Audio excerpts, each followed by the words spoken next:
सवाल यह कि 5,748 जिंदगियों का हिसाब कौन देगा, क्योंकि ये संख्या ज्यादा निश्चित तौर पर होगी, क्योंकि ये सरकारी आंकड़ा है। ये उत्तराखंड सरकार ने बताया कि 5,748 लोग अब भी मिसिंग हैं।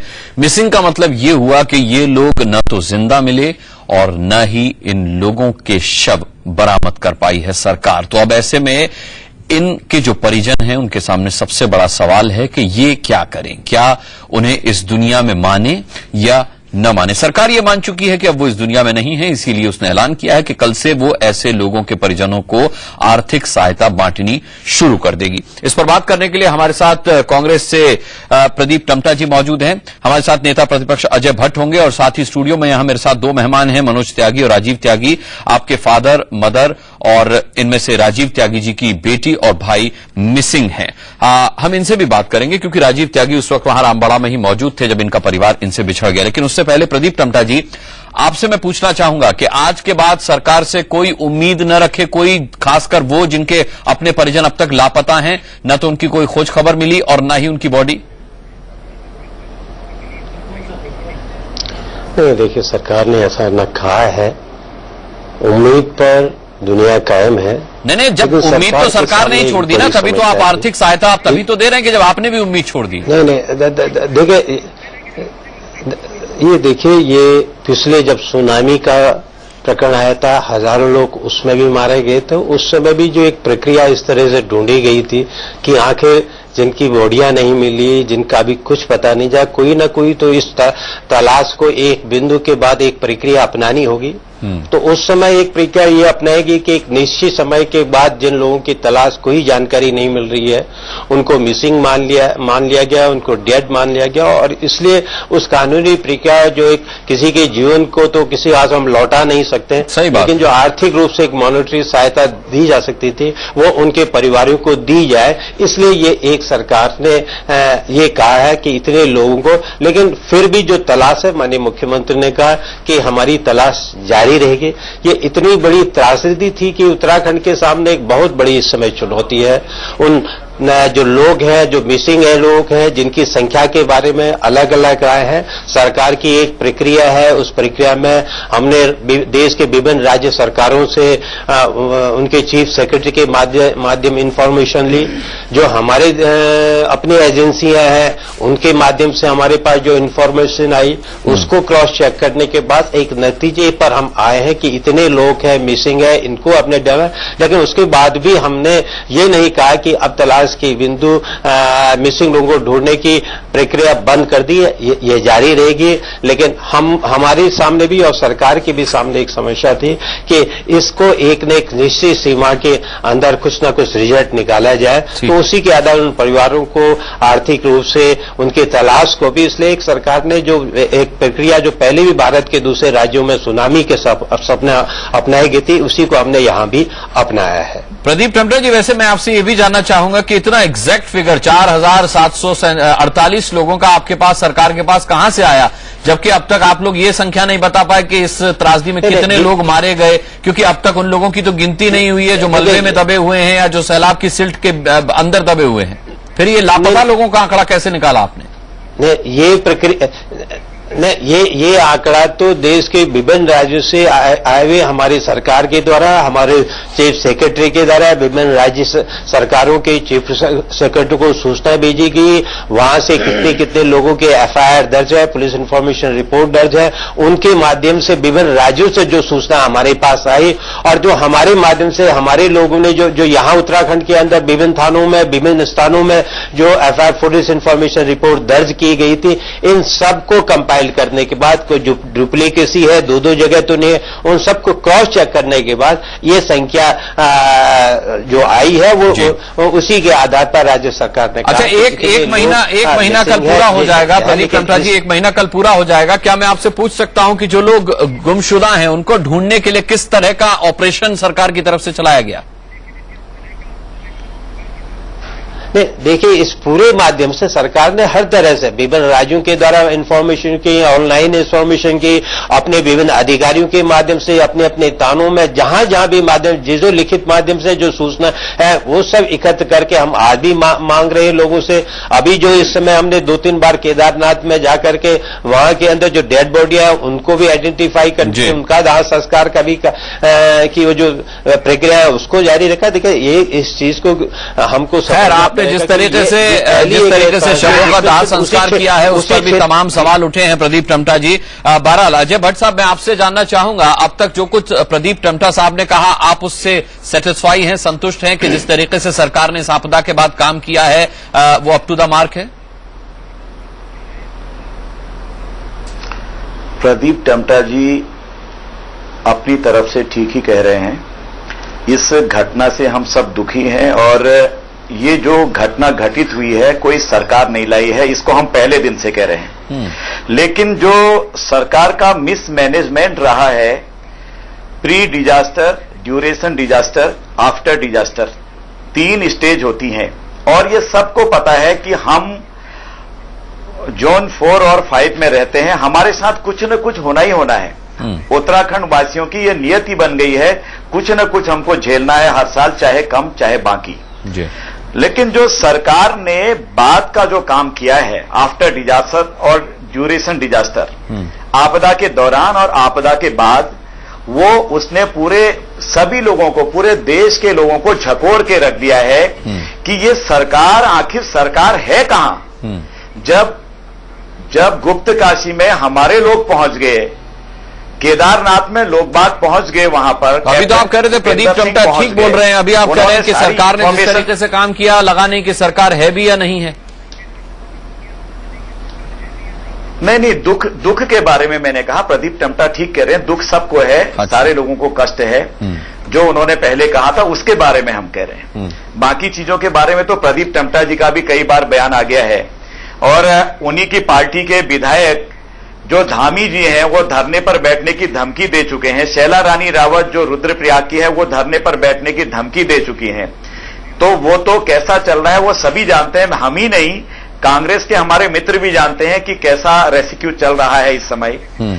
जगह जगह पर अनाज बिखरा हुआ है, जगह जगह पर आप देखिए हरिद्वार में बोगियां अनाज की आई हैं, कोई उसको रिसीव करने वाला नहीं है। ट्रकों से अनाज ऊपर जा रहा है, कोई रिसीव नहीं कर रहा, कोई उतारने वाला नहीं है।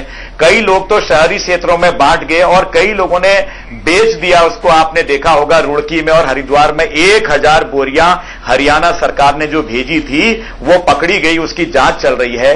तो जो मिसमैनेजमेंट हुआ, आपका 16 तारीख की रात को घटना हो गई थी, हमारे आदमी ने हमको बता दिया था कि भाई साहब ये 50-60 मिसिंग नहीं है, 7-8 मौतें नहीं हुई हैं, ये हजारों में जाएगा। क्यों? क्योंकि चंडी प्रसाद जो वहां के जिला पंचायत के अध्यक्ष हैं, उनके वहां घोड़े और खच्चर रजिस्टर्ड होते हैं। तो उन्होंने बताया कि 4500 घोड़े हमारे वहां रजिस्टर्ड हैं और इतने ही उनके मालिक हैं। और उस दिन केदारनाथ में 8 से 10 हजार की भीड़ थी, रामबड़ा में 7 से 8 हजार की भीड़ थी, 2.5 से 3 हजार की भीड़ आपकी नीचे गौरीकुंड में थी।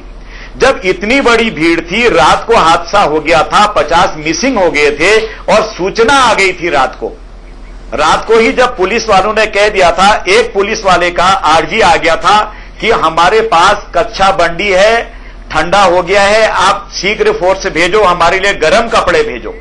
जब ये आ गया था तो उसके बाद सरकार क्या करती रही? एनडीआरएफ को आपने तो हरक सिंह रावत जी ने भी पहले ही मान लिया था, क्यों नहीं बताया? नहीं, अजय भट्ट जी, ये तो पहले ही सरकार मान चुकी है कि वो किसी भी तरीके से इस मामले में 100% देने में नाकाम रही है। पर प्रदीप टम्टा जी, एक बहुत अहम सवाल है, कुछ ऐसे लोग मिसिंग थे कि जो आपदा से तो बच गए लेकिन उसके बाद या तो रास्ता भटक कर कहीं खो गए, मां बेटे बिछड़ गए, पति पत्नी बिछड़ गए, भाई भाई बिछड़ गए। उनके जिंदा होने का प्रमाण तो था कि वो सैलाब से बच गए, लेकिन अब वो मिसिंग हैं, वो कहां गए? देखिए, अभी अजय हमारे मित्र हैं, नेता प्रतिपक्ष भी हैं और मेरे ही संसदीय क्षेत्र से भी हैं और उत्तराखंड के हमारे प्रथम आपदा मंत्री भी रहे हैं। इसलिए आपदा जो तंत्र है जो विकसित किया गया है उसकी तमाम चीजों को, अच्छाइयों को, कमियों को वो पूरी तरह से वाकिफ है। उस पर मैं ज्यादा टिप्पणी नहीं करना। आपदा के बारे में उन्होंने कहा कि किस तरह सामग्री का दुरुपयोग हुआ है, उसके विषय पे भी नहीं करना चाह। यही अखबारों में भी लिखा। मेरे सवाल का जवाब दे दीजिए, समय भी कम। जल्दी क्षेत्र में सल्ट के जी मैं एक चीज कहना चाह रहा हूं कि देखिए अभी तो इतनी बड़ी ये त्रासदी हुई है और आज तक इस आपदा के अनुभव पहली बार हम लोग को इस एहसास भी हुआ है कि जो केदारनाथ में जो हमारे तमाम तीर्थयात्री जाते हैं उनका कहीं पर कोई रजिस्ट्रेशन का सोर्स हमारे पास नहीं है। ये तो आप ही की कमी है ना प्रदीप टम्टा जी, ये तो आप ही की कमी है ना। चल रहे हैं नहीं देखिए ये कमी नहीं है। देखिए ये बहुत ये यात्रा अगर हजारों लाखों श्रद्धालु जा रहे हैं केदारनाथ और उनके रजिस्ट्रेशन की कोई प्रक्रिया नहीं है तो सरकार की नाकामी हुई ना प्रदीप टम्टा जी। ये तो नहीं नाकामी नहीं है। ये उत्तराखंड सरकार ही हजारों साल लंबे कितने सदियों से यात्रा सूत्री ये इस नए अनुभव में गलत परंपरा अगर चली आ रही तो उसको आप लोग सुधार सकते थे, उसको आप लोग सुधार सकते थे। ये तो बड़ी मामूली सी चीज है। तमाम धार्मिक स्थलों पर रजिस्ट्रेशन होता है। नहीं वो नहीं अब बहुत सारे, लेकिन आज है सरकार ने कहीं पर ऐसा नहीं कहा कि ये प्रक्रिया बंद करें, मिशन की प्रक्रिया बंद करें। हम अपने आंकड़ों से तलाश में हैं जो हमारे पास इन्फॉर्मेशन जो और भी नहीं। प्रदीप टम्टा जी, यहाँ पर सवाल ये उठता है कि जिन लोगों को इस दुनिया में ना मान करके उनके परिजनों को आप आज मुआवजा दे देंगे, कल अगर वो मिल जाते तो क्या वो मुआवजा वापस ले लिया जाएगा? वो आर्थिक मदद वापस ले लेंगे? जब सुनामी, जब दक्षिण भारत में सुनामी की प्रक्रिया आई थी, हजारों लोग उस सुनामी से उजड़े, वही ये प्रक्रिया अपनाई गई थी कि हजारों लोग में जिनके बारे में कुछ नहीं मालूम उसको एक निश्चित रिजल्ट देने के लिए एक समय बाद उनको मिसिंग को डिक्लेयर किया। वही हमारी उत्तराखंड सरकार ने भी। चलिए मेरे साथ राजीव त्यागी भी है इस वक्त। राजीव त्यागी उस वक्त वहीं रामबाड़ा में मौजूद थे जिस वक्त ये आपदा आई। राजीव त्यागी जी, आपका भाई, आपकी बेटी, आपके माता और आपके पिता ये मिसिंग है, तब से मिसिंग है 16 तारीख से, अब तक इनका कुछ पता नहीं चला। आप सरकार का पक्ष सुन रहे हैं, आप प्रदीप टम्टा जी को सुन रहे हैं, वो कह रहे कि हर संभव मदद पहुंचाई गई, हर तरीका अपनाया गया गुमशुदा लोगों को ढूंढने का। क्या आपको लगता है कि आपकी हर संभव मदद की गई है इस मामले में? और अभी भी जारी रहेगा। हम ये नहीं करें कि हमने अपनी खोज की प्रक्रिया को। मैं पीड़ित से पूछ ले रहा हूं। मैं जी राजीव जी बोलिए। हम लोगों को नहीं लगता था क्योंकि हम लोग 4 दिन के बाद वहां से निकाले गए थे, तो हम लोग 4 दिन तक वहीं पे फंसे रहे। हम लोग को उम्मीद नहीं थी कि हम बच पाएंगे यहाँ से। सिर्फ आप और आपकी पत्नी बचकर? मैं और मेरी पत्नी बच के आए। हम लोग 250 लोग थे, कुछ लोग हमारे साथ में वहीं मर गए। हम देखते रहे, कुछ नहीं कर पाए। जी, उसके बाद जो लोग नहीं मिले उनको मिसिंग मान लिया गया। आपकी माता जी, आपके पिता, आपकी बेटी, आपका भाई जो नहीं मिले उन्हें मिसिंग मान लिया। इनको ढूंढने के लिए आपने किस तरीके का प्रयास किया और राज्य सरकार प्रशासन की तरफ से आपको क्या मदद मिली अब तक? अभी तक कोई मदद नहीं मिली है जी। कोई मदद नहीं है, कुछ नहीं है। हम जब वहाँ पे जो लोग निकाले जा रहे थे उनका भी कोई पता नहीं था, ना वहाँ कोई लिस्ट बन रही थी, ना कोई जो है कुछ कर रहा था वहाँ पे जी। जो निकाल रहे थे उनको बैठा के बस में भेज दे रहे थे सरकार। वहाँ पे किसी का नाम नहीं, कुछ नहीं, एड्रेस नहीं। मैं गया गुप्तकाशी भी ढूंढ के आया, इन लोगों को कोई पता नहीं चल रहा था। कह रहे आप मिसिंग वालों के नाम लिख के चले जाइए, हम पता कर देंगे, बस आपको फोन नंबर दे देंगे जी। इसके अलावा कुछ नहीं था। ठीक है, मनोज त्यागी आपके भाई भी यहीं बैठे हुए हैं। मनोज जी, मैं चाहूंगा कि एक बार तस्वीर आप जरूर दिखा दें, क्योंकि राज्य सरकार भले ही उम्मीद छोड़ चुकी, लेकिन हम उम्मीद नहीं छोड़ेंगे, आप उम्मीद नहीं छोड़ेंगे। ये इनके परिजन हैं चारों, ये देख सकते हैं आप, माता पिता, इनका भाई और इनकी बेटी राजीव जी की, ये अब तक मिसिंग है। हकीकत क्या है प्रदीप टम्टा जी? ये राजीव त्यागी से बेहतर कोई नहीं बता सकता था। सुना होगा आपने कि इनको किसी तरह की कोई मदद नहीं दी गई। जो लोग वहां से रेस्क्यू किए जा रहे थे उनके नाम पते तक कोई लिखने वाला नहीं था।